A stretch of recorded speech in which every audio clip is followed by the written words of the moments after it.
va rentrer dans le vif du sujet avec les questions que je posais à Charles. Donc, Charles, pour toi, pourquoi l'or est-il souvent considéré comme un actif refuge en période de crise économique? Et est-ce que tu peux nous présenter ce qu'est un actif déjà pour les néophytes? Oui, volontiers, hein. En actif, c'est tout simple, hein. Ça vient un peu de la comptabilité, entre guillemets. Il y a l'actif et le passif. L'actif, c'est l'avoir. Le passif, c'est ce qu'on doit, c'est le crédit, débit. Et puis, effectivement, on appelle un actif, par exemple, une maison, de l'immobilier, quelque chose qui rapporte de l'argent. Une voiture, par exemple, c'est pas un actif, c'est un passif. Ça nous coûte de l'argent. C'est ça des actifs. Et après, on l'utilise beaucoup, ben, bien sûr, dans la finance pour dire dans quel genre d'actifs tu investis, hein. C'est des produits, c'est des biens alors qui soient réels, physiques, valeur réelle, ou si c'est des, des chiffres dans des ordinateurs, des, des hedge funds, enfin je ne vais pas citer tous les noms qui existent dans les fonds, etc., ETF, NFT et ces choses-là. Mais l'actif, c'est quelque chose qu'on possède et qui nous rapporte de l'argent, qu'on peut vendre, si j'ose dire. Et l'or, pour répondre à ta question, eh bien justement, l'or est à la base de tout depuis que le monde existe. Au début, il y avait que le troc.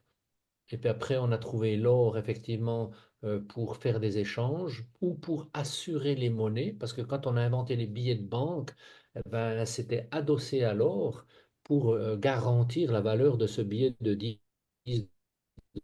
20, 50, 100. Aujourd'hui, c'est fini. Les années 80, les accords de Bretton Woods, ils ont arrêté d'obliger les États d'avoir de l'or en garantie de leur monnaie. Donc, ils impriment des billets, mais c'est interdit par toutes les constitutions, la Constitution européenne, c'est interdit, mais tout le monde imprime des billets, etc. Surtout avec le Covid, hein. Euh, Vu qu'on a décidé de, quel que soit le prix, on va soutenir l'industrie, les commerçants, etc. Donc, on imprime des billets, donc les billets n'ont plus aucune valeur. Et Mhm, la preuve, depuis 20 ans que l'euro a été créé, il a perdu 70 ou 70% pour les Français de sa valeur. 50 000 à l'époque, eh bien, ça vaut plus de 15 000 aujourd'hui. Si on vit en France ou dans la zone euro, on ne s'en rend pas compte. C'est toujours les mêmes billets, ça a toujours la même valeur de ce qui a marqué sur le billet, mais ça ne vaut même pas le prix du papier, entre guillemets. En revanche, avec ce 100 ou 1000 euros, vous achetez 70 fois moins enfin 70% de moins de marchandises. Dans votre caddie de la ménagère, comme on dit, vous allez faire vos courses, vous en avez beaucoup moins pour le même argent. Donc ça dévalue. Et l'or est une valeur refuge, un peu comme le livret A en France. Ça veut dire quoi? Quand il y a des problèmes financiers, économiques, des guerres ou l'inflation, récession, appelez ce que vous voulez, quand les gens ont peur, ils épargnent. En mhm. France, on a créé le livret A parce qu'on garantit un taux d'intérêt plus haut que les comptes courants, entre guillemets. Bon, ça varie entre 0,5 et 3% et puis ça se modifie. Et les gens se ruent. C'est des milliards qui sont collectés par ça parce qu'on leur garantit jusqu'à un plafond dans les 20 000 euh, qu'on peut déduire aux impôts, entre guillemets. Mais sinon, c'est l'or, c'est les pierres précieuses qui sont les vraies valeurs refuges. Parce que depuis la nuit des temps, si vous avez de l'or, vous savez que vous pouvez le vendre à n'importe quel moment ou obtenir en contrepartie quelque chose. Mhm. Alors que le dollar va peut-être disparaître ou l'euro, etc. Les monnaies vont bouger, les BRICS arrivent avec effectivement qui vont faire leur propre monnaie, adossée à l'or d'ailleurs.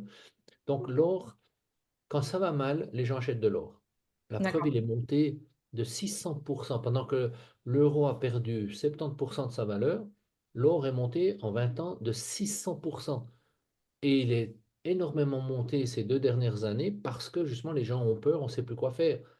On ne sait pas qui va se passer en Europe avec les Américains ou les Chinois ou l'Asie, etc.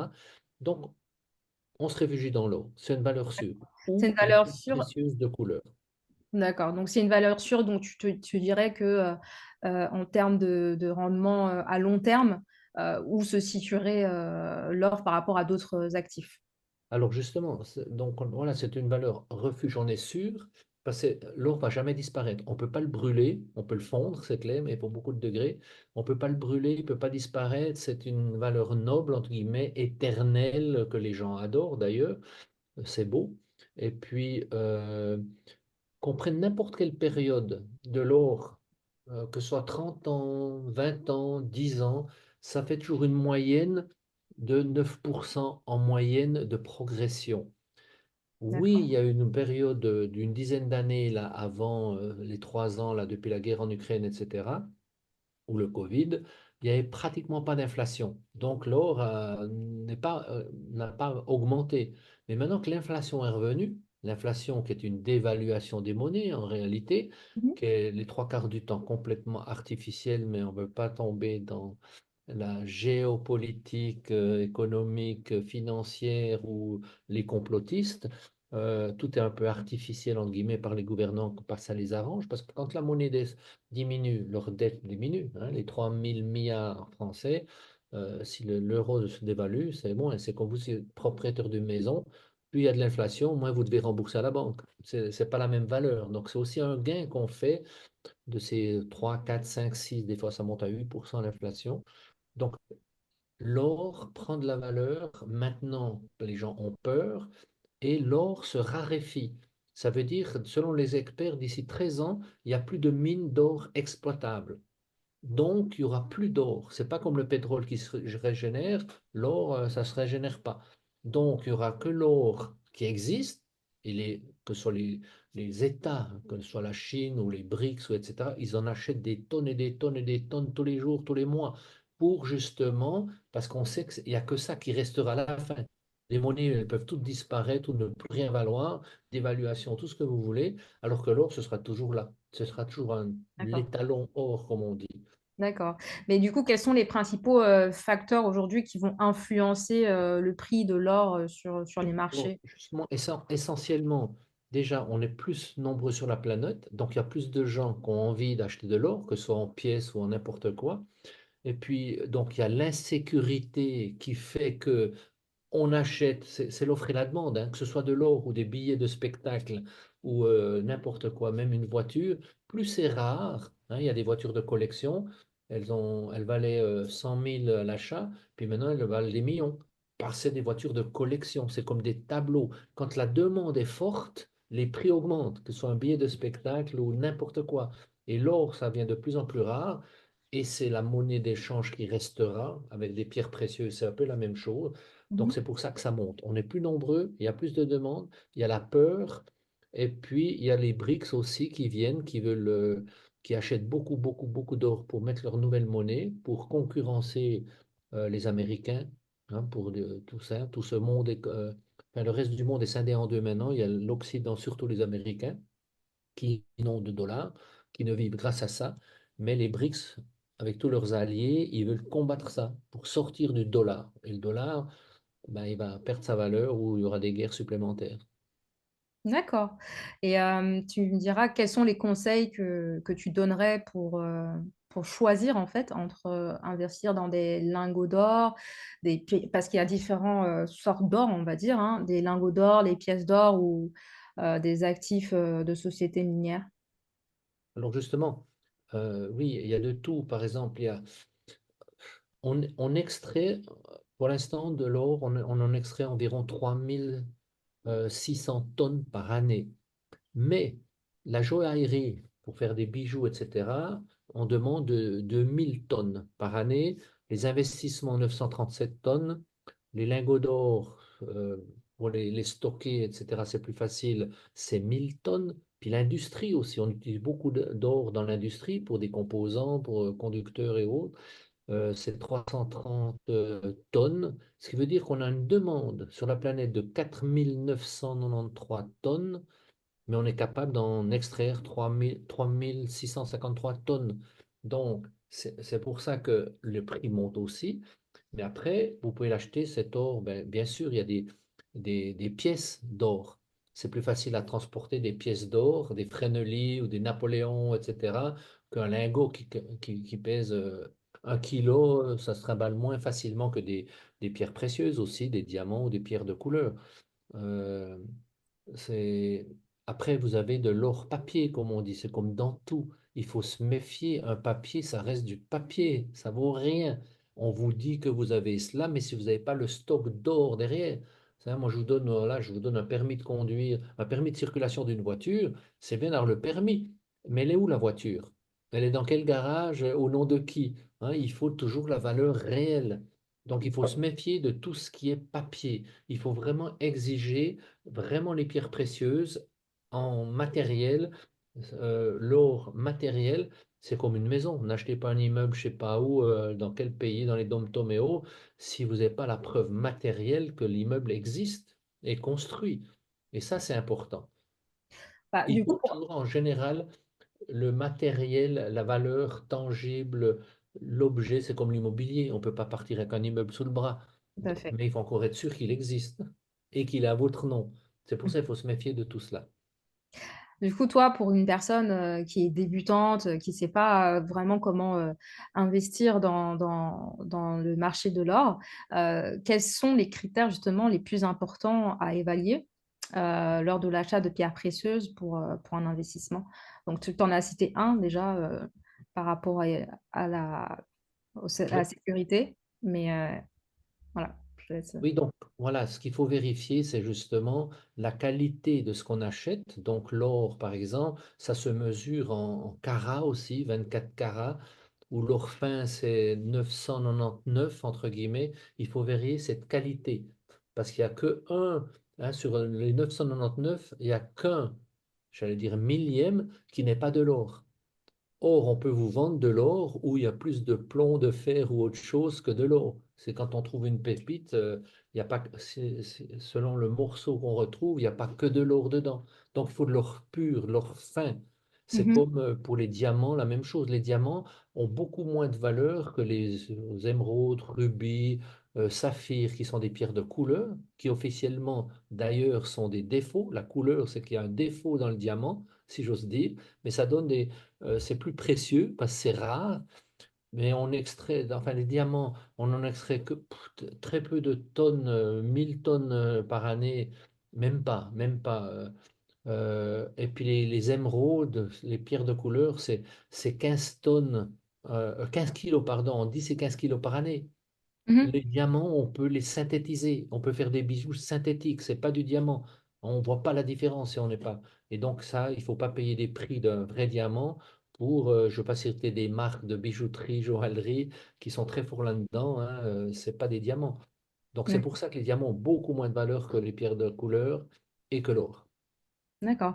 Et par rapport à ça, comment la personne peut s'assurer qu'elle fait vraiment un investissement dans des pierres qui ont été éthiquement sourcées et certifiées? Est-ce qu'il y a... Alors, moi, justement, je n'ai pas fini de répondre à la question, c'est vrai. Ça veut dire que autant l'or, c'est soit le 999 ou le 24 carats, et enfin tous les diamants pierres précieuses, on appelle ça les 4 C, ça veut dire la couleur, color en anglais, parce que les C c'est de l'anglais, la coupe ou le cut, hein, comment c'est coupé, parce que les pierres précieuses de couleur, souvent, on ne les coupe pas, on ne les taille pas pour pas perdre déjà de la pierre, et puis les gens la veulent brute. Et puis après, il y a la pureté, clarity en anglais, et puis aussi le carat, c'est le poids de la pierre. Donc ça, il n'y a qu'un un spécialiste qui va vous dire est-ce que c'est un vrai diamant, est-ce que c'est une pierre précieuse qui vaut beaucoup d'argent, etc., selon cette couleur, cette taille, la clarté, le défaut ou le nombre de carats. D'accord, super, très intéressant. Euh, du coup, les pierres précieuses, pour toi, sont-elles plus volatiles que l'or en termes de valeur? Si oui, pourquoi? Déjà, pour les néophytes, on peut aussi préciser c'est quoi la valeur volatile. Voilà. Oui, la volatilité, c'est la différence entre quand ça monte ou ça descend, le plus haut cours, le plus bas cours. Mais effectivement, euh, l'or, c'est tellement sûr, c'est tellement sécure que c'est pas du tout volatile. Les diamants, c'est beaucoup plus volatile, surtout qu'il y a les diamants qu'on utilise pour la bijouterie, etc., où c'est reconnu être volatile, mais le marché est tellement petit pour les diamants. C'est comme les pierres, il y en a 10-15 kilos par année. Donc, la volatilité, c'est vraiment l'offre et la demande. Par exemple, il y a des mines de diamants qui se ferment. Qu'est-ce qui se passe quand la mine se ferme? Eh ben, les pierres qu'on extrait de là, elles prennent beaucoup de valeur parce qu'il n'y en aura plus de cela. Donc, mais il y a très peu quand même de volatilité dans l'or, y compris dans les pierres précieuses. L'or, c'est comme un diesel, c'est comme des actions en bourse, des grandes sociétés comme les pharma, où ça monte pas vite. C'est pas des bitcoins ou c'est pas des actions qui viennent sur le marché. Là, c'est très volatile. L'or, c'est pas volatile du tout. Et les pierres précieuses, beaucoup moins non plus. C'est un petit marché à Anvers, les diamantaires, etc., qui quelque part fixe un peu les prix. Mais c'est pas très D'accord. volatile. Ok. Mais ça prend de la valeur. Les pierres précieuses ont pris aussi 600% en 20 ans. Ouais. Génial ça. Euh, Dis-moi, quel conseil tu donnerais aux nouveaux investisseurs pour éviter les arnaques vraiment dans le domaine des pierres précieuses? Ça, Ben c'est voilà, c'est déjà important. d'éviter Internet, j'ai envie de dire, ou toutes les publicités qu'on reçoit quand on ne connaît pas.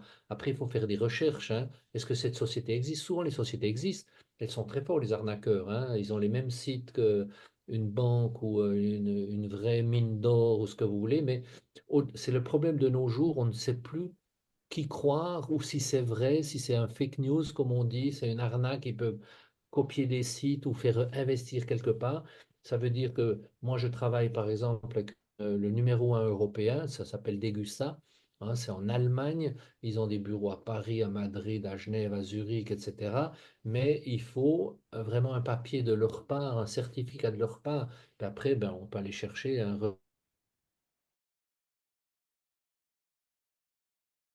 il faut. Donc, il faut toujours faire ce qu'on appelle une due diligence. Ça veut dire, je me renseigne sur la société, sa solvabilité, son registre du commerce ou CABIS, comme vous dites en France, et vérifier que ça existe. Il faut aller les voir. Il faut aller les voir. Moi, je ne Mhm. travaille avec personne de toutes mes propositions que je fais si je n'ai pas rencontré les personnes, visité l'entreprise et puis tout contrôlé, même par des autorités financières, etc. Mhm, mhm, ouais. Ou se faire accompagner aussi Il faut se faire accompagner par un spécialiste. par un spécialiste. Oui, tout à fait. Ça, c'est sûr. Donc, maintenant, on va un peu comparer les deux stratégies d'investissement entre l'or et les pierres précieuses. Euh, pour toi, quel type d'investissement est le plus adapté euh, sur du long terme? Alors justement, ça, c'est toujours la même chose. Est-ce que j'ai un capital maintenant important, 10 000, 50 000, 100 000, 1 million, etc. Et comment je le place?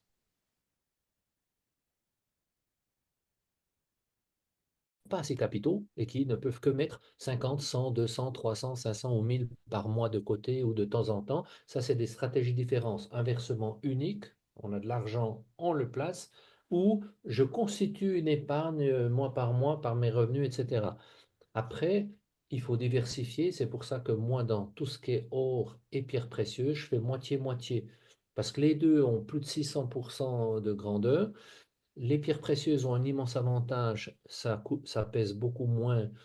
C'est plus facile de transporter des diamants dans son sac ou dans sa poche qu'un lingot d'or ou des lingots d'or. Mais en valeur, c'est la même chose. C'est kiff pour kiff, j'ai envie de dire. Moi, je fais moitié-moitié. Comme ça diversifie. D'accord. Donc, si on prend genre un exemple pour que ça soit concret sur une stratégie d'investissement, par exemple, si tu prends moitié-moitié de l'or, euh, en fait, c'est quoi le rendement sur du long terme? Disons sur 10 ans. Alors, Combien moi, tu je peux dis toujours, espérer avoir, recueillir sur ton investissement? alors justement, c'est toujours une question délicate parce que si on prend le rendement, mais beaucoup d'actifs ou de placements comme l'or et les pierres précieuses, on dit toujours on fait environ 8% moyenne. Même la bourse a longtemps eu ce qu'on appelle un trend, disons 9% par année, 8% par année, etc. En revanche, tu prends les 20 dernières années, ça passait à 600%, par exemple, l'or ou les pierres précieuses. Donc, il y a un moyen de faire beaucoup d'argent, que ce soit en bourse ou avec l'or ou quoi que ce soit, même la même chose avec les fruits et les légumes ou n'importe quel produit qu'on peut acheter, c'est d'acheter toujours le même montant. Si toutes les semaines ou tous les mois ou toutes les années, j'achète pour tant de montants, quand le cours monte, eh ben, j'en achète moins. Quand le cours descend, j'en achète plus. Mais sur la durée, ça fait une moyenne de 9% par année d'or en plus ou de fruits ou de légumes qu'on aura en plus dans le panier ou à la maison. C'est ce qu'on appelle le cost average, hein, c'est la D'accord, moyenne des coûts. Et c'est l'erreur que les gens font, c'est j'achète 3 pommes ou 3 kilos d'or tous les mois ou toutes les années. d'accord, ok. Ça veut dire, il ne devrait pas dire j'achète 3 kilos ou 3 oranges, je dépense 10 francs, pardon, 10 euros, hein, pour les oranges. Mais toujours, j'aurai beaucoup plus d'oranges à la fin avec Hmm. ce système. Et ça, c'est compliqué, il ne faut pas trop penser. Ce qu'il faut, c'est qu'est-ce que je peux mettre, et puis je peux se constituer une épargne pour l'or, c'est sensationnel. On accepte des 30 euros par mois, quoi. Donc, Oui, ça donc veut à dire que tout le partir monde de... peut le faire. Oui, voilà, un petit Mais budget. après, ça fera une moyenne, ça, de minimum 9%. Mais la réalité, maintenant, vous devez, tous vos clients, tous vos amis, et vous, pour commencer, vous devriez avoir de l'or et des pierres précieuses dans votre portefeuille, comme on dit, dans vos investissements, parce que maintenant, ça va normalement, vu que dans les 10 13 ans, il n'y aura plus de filons exploitables, ça va faire 4 fois le prix. Ça va encore monter de 400%. Ah oui, bah, Et c'est oui, génial. Faut y mieux qu'un penser livret là, maintenant. d'épargne ou quoi que ce soit d'autre, entre guillemets. Mais en fait, ça agit comme un livret A, non, plutôt comme une assurance vie ou un livret A. Voilà quoi, c'est tu mets Alors, ton le euro problème chaque du mois. livret A ou de l'assurance vie ou de la banque, etc., c'est qu'ils changent leur taux quand ils veulent, hein. D'accord. Donc, on ne sait pas ce qu'il y aura. Ils peuvent décider, ben maintenant, on descend le plafond d'exonération d'impôts, ou ils peuvent faire ce qu'ils veulent. Puis après, c'est beaucoup plus grave. Juridiquement, votre argent à la banque ou à l'assurance ne vous appartient plus juridiquement parce qu'ils ont voté des lois et je ne ferai pas de commentaires supplémentaires là-dessus, tellement ça m'énerve et je trouve ça injuste. Ouais, je peux même pas m'empêcher, tu vois. C'est que si la banque ou Mhm. l'assurance a besoin d'argent, ils ont le droit de prendre votre argent. Pire que ça, les assurances ont obtenu de l'État que l'argent des clients qu'ils ont déposé, hein, leur appartienne. Ça fait partie de leurs fonds propres. Parce qu'ils doivent justifier qu'il faut tant de fonds propres, parce que toutes les banques assurances, si 10% de leurs clients retiraient leur argent, en même temps, 10% seulement, eh bien, elles font faillite. Et ils ont, les banques, la même chose. Si on a des problèmes, on a le droit de prendre sur les comptes. Ils vous disent, ouais, mais maximum 100 000 ou en dessus de 100 000, c'est tout des mensonges. Mhm, mhm, Tout des mensonges. Quand on vous garantit 100 000 par personne, s'il y a un problème à la banque, où c'est qu'ils vont chercher cet argent? Et l'État, ça n'existe pas, c'est tout de la poudre aux yeux, ça. Mais c'est pour ça que moi, je déconseille ces, ces deux branches-là, parce que juridiquement, ils peuvent dire, ben non, on n'a pas les moyens, on n'a pas la liquidité, on n'a pas la trésorerie, on ne peut pas vous rembourser maintenant. mhm, mhm, C'est terrible. C'est pour ça, l'immobilier, enfin des valeurs réelles, comme l'or et les pierres précieuses, c'est 10 fois mieux. mhm.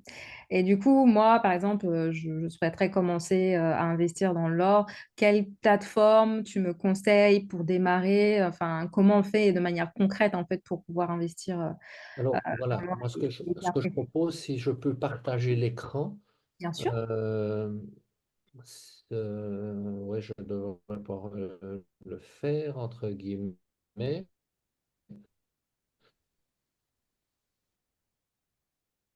Euh, Tac. Alors, par exemple, ce qu'on va faire, on va mettre dans le cercle Genesis, on va mettre par exemple cette brochure ici, qui est de l'or, qui est de la société avec laquelle je travaille, qui travaille avec des fonderies, raffineries, etc. C'est toujours éthique, c'est pas des enfants dans les mines, etc. On vérifie aussi ces choses-là. Mais je vais vous donner un lien. euh, Vous recevrez ça, ceux qui ont participé ce soir. Par exemple, si je vais sur Internet, alors si je mets ce que je l'ai en copie là déjà ou pas. Oui, je l'ai ça. Je vous donnerai ce lien-là. Et quand vous cliquez sur ce lien, vous arrivez sur une documentation sur l'or et les pierres précieuses, hein, où il y a tout expliqué bien plus en détail de ce que je vous ai dit, hein, des valeurs clés, sécurité, flexibilité, rentabilité, parce que on est les seuls à vous garantir de vous racheter votre or ou vos pierres précieuses. Vous l'achetez à la banque ou dans n'importe quelle autre société, ils ne vous garantissent pas de vous le racheter, hein.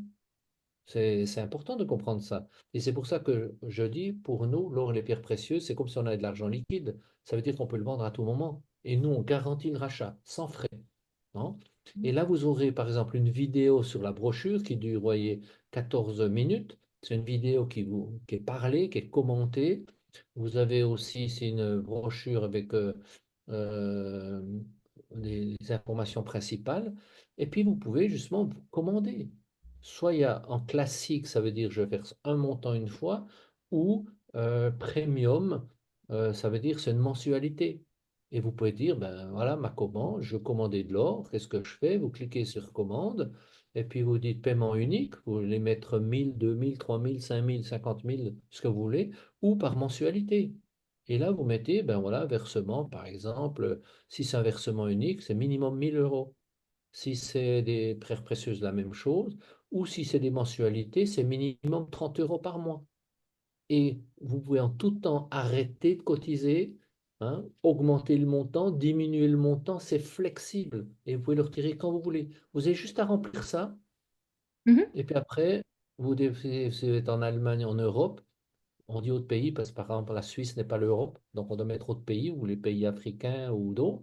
Puis après, vos données, nom, prénom, société, si vous avez une société, date de naissance, votre adresse, vos coordonnées bancaires, qu'on puisse pardon, l'identification d'abord, hein, c'est une pièce d'identité, carte d'identité au passeport, qui a émis, à quelle date, etc. Et vous avez pris connaissance des conditions que vous pouvez télécharger et vous envoyez.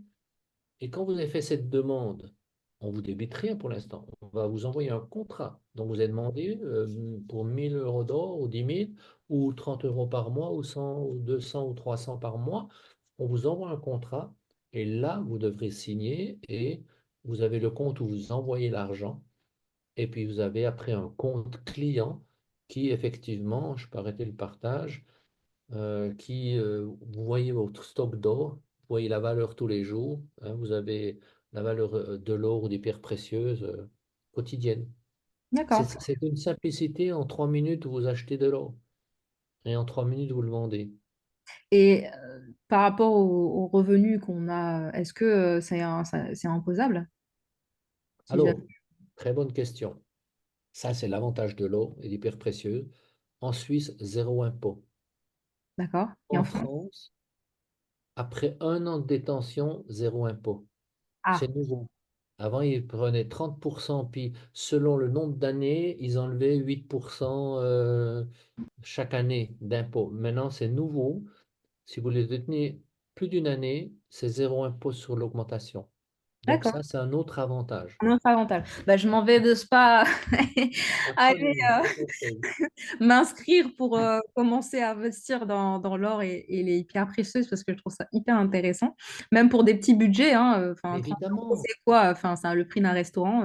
Et si ça peut te permettre à la fin d'année d'avoir plus 8% dans ta banque, franchement, allez-y, quoi. Ça si vaut tu prends les 20 vachement dernières années, c'est du 30% par année que ça a pris de valeur, hein. 30%. Waouh. Donc, ouais, ça vaut la peine de se priver d'un restaurant par mois pour les mettre, ces 30 euros. C'est clair, ça vaut le coup. C'est clair que ça vaut le coup. Donc, on va clore le live. Dites-moi si vous avez de votre côté des questions. Comme ça, vous les mettez ou vous désactivez votre micro pour les poser directement à Charles, qui sera un plaisir de vous répondre, tant qu'il est encore là. Alors j'ai une question. Oui. Lorsqu'on achète de l'or sur un service comme tu nous l'as présenté, en fait, l'or, est-ce qu'on l'a en physique ou il est gardé par la société? Alors, vous avez le choix. Soit il est toujours physique. Je vous déconseille d'acheter de l'or qui n'est pas physique, hein. Un papier, un certificat, ils ont peut-être un lingot, hein, Maintenant, il vaut. Moi, c'était 15 000 euros. Maintenant, c'est 70 000 euros ce kilo. Mais si c'est un papier, il peut le vendre à 18 000 personnes. Oui, Ils donnent un papier. C'est comme ça que les banques ont commencé, ou les orfèvres à l'époque. Les gens confiaient aux orfèvres ou à certaines personnes, garde-moi mes bijoux ou mes valeurs, mes métaux précieux, etc. Mais ils ne viennent jamais le chercher. Vu que c'est la poire pour la soif, c'est en cas de sécurité, on se transmet de famille en famille. Et ces gens se sont rendus compte, mais personne ne vient les rechercher. Puis quelqu'un tout d'un coup a dit, j'aimerais bien un crédit, tu pourrais me prêter de l'argent, je veux faire ceci, cela. Ils se sont dit, mais attends, finalement, on a tout ça, personne ne vient le chercher, on peut prêter cet argent qui n'est pas à nous, c'est le système bancaire, hein. Et puis, ben, on espère que tout le monde vient partir en même temps et puis ça va jouer. Ça veut dire qu'il faut vraiment de l'or physique ou des précieux. Et là, tu peux demander de te faire livrer à la maison, mais tu dois payer la douane, la TVA, le transport, t'acheter un coffre qui va te coûter un prix, et puis il faudra encore l'assurer supplémentaire pour le garder. Alors On que le nous, garde ce qu'on chez toi. propose, vu que c'est un investissement, c'est pas pour avoir un lingot dans ma vitrine sur mon bureau, c'est dangereux, hein, on peut se faire cambrioler, etc. Nous, on le garde dans des coffres sécurisés où effectivement il y a des contrôles chaque année. Est-ce qu'il y a tant de combien d'or dans ces coffres? Ça appartient à qui? Il y a toute la liste des détenteurs de ces lingots, qui soient de 100 grammes, d'un kilo ou même des 15 kilos, etc.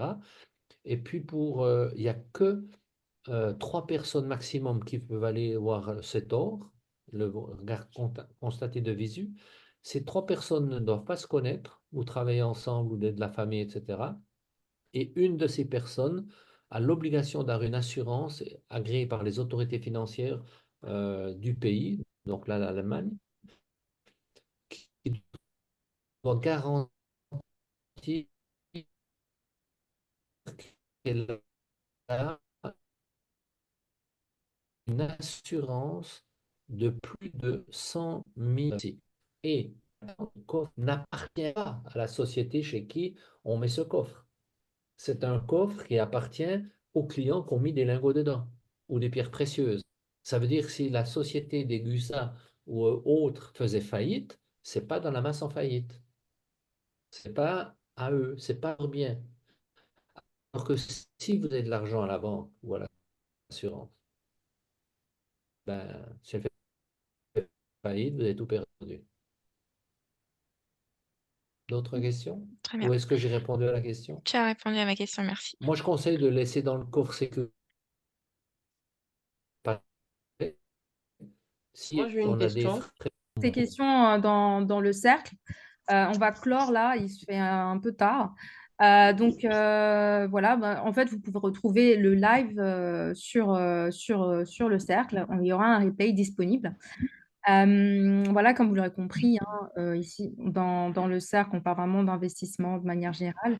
Et l'accès à la communauté est gratuite, d'accord? Cependant, vous pouvez bénéficier des avantages membres quand vous avez un abonnement et un suivi personnalisé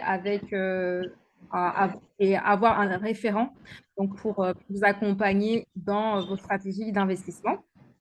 Donc voilà, je vous invite à rejoindre le seul cercle qui bouge l'écho de l'investissement et je vais vous remettre le lien du coup pour que vous ayez accès. Et n'hésitez pas sur Neoni à demander une demande de match pour qu'on puisse continuer à échanger soit avec moi, soit avec Charles ou avec Léane. Donc voilà, on va clore le live et bonne soirée à tous. Merci. Merci. Bonne soirée. Merci. Bonne soirée à tous. Je vais Ouais. juste remettre le lien, comme ça vous l'avez, si vous n'avez pas Oui. encore rejoint. Super. Ça marche. Ça partagé déjà? Alors, bon, moi c'est bon. Moi, je suis déjà guest. Michael, tu es déjà dans le cercle? Oui, Moi, je suis oui, déjà oui. dans le cercle. Oui, je suis déjà dans le cercle. Je suis D'accord, déjà dans le cercle. super. Dans FAQ, tu pourras poser tes questions alors. Que Charles revienne vers toi. Bonne soirée. D'accord, ça marche. Bah, Merci. super. Merci beaucoup. Merci. Bonne Ça soirée. commence à devenir intéressant. Génial, Bonne soirée. ça va On continuer. Ça devient intéressant. On parlera de l'immobilier dans 2 semaines. Merci à tous. Très bien, bonne soirée à tous. Merci. Allez, 9h30.